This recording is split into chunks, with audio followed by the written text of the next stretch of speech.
Appearing as a guest on MSNBC's Hardball show, former MSNBC political analyst and liberal author Ron Reagan made his latest incendiary attack on Republicans as he declared that President Donald Trump's base do not mind family separations at the border as long as it is little brown babies being thrown in cages.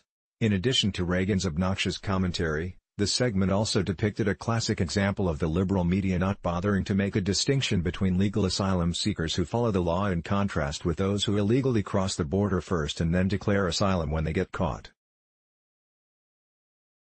Early in the segment, host Chris Matthews brought up family separation of illegal immigrant families, and, as the group spent 5 minutes discussing the treatment of asylum seekers, not once were the words illegal or the liberal euphemism undocumented used to clarify for viewers that typically only illegal immigrant families are separated because the adults violated the law by crossing the border without permission.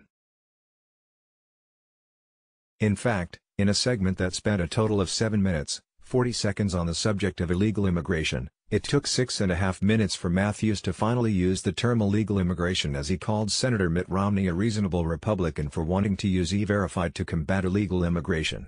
Early on, Matthews turned to Jonathan Swan of Axios and asked why White House advisor Stephen Miller reportedly wishes to return to family separation at the border, leading Swan to assert that he wishes to use the practice as a deterrent. Matthews then brought up a hypothetical family in Central America who might wish to come to the U.S. and apply for asylum, so a mommy and a daddy down in Central America in a dangerous situation says, do we make a chance, do we gather our money together, what little we have, and make a run for the U.S. border and asylum, knowing that once we get there, our kids will be taken away from us?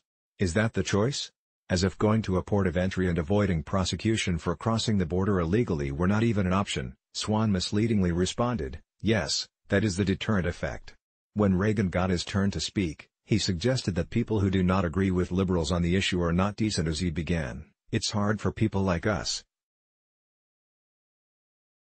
I think, and I'll include Jonathan in this because I'm sure he's a decent fellow, it's hard for us to look at a situation like taking babies away from their parents, throwing them into cages, and maybe never reuniting them because you lose track of them. It's hard for us to look at that and say, well, I guess it's tough, but it's acceptable.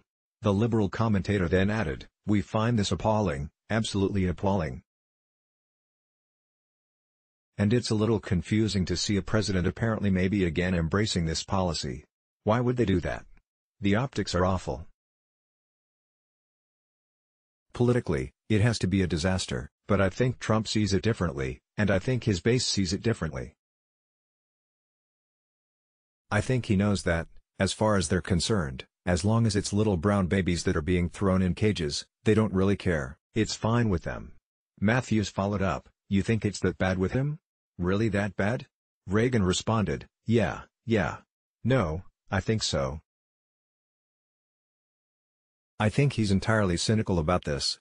Swan soon commented that it is uncertain whether the zero-tolerance policy would return, leading Matthews to ask, what is zero tolerance? Again, without clarifying that asylum seekers who follow the proper legal process typically would not have to worry about such consequences, Swan responded, zero tolerance is they prosecute everyone, which results in family separations. He then added that the Trump administration is pushing for a hardline policy that would make it much more difficult for people to seek asylum.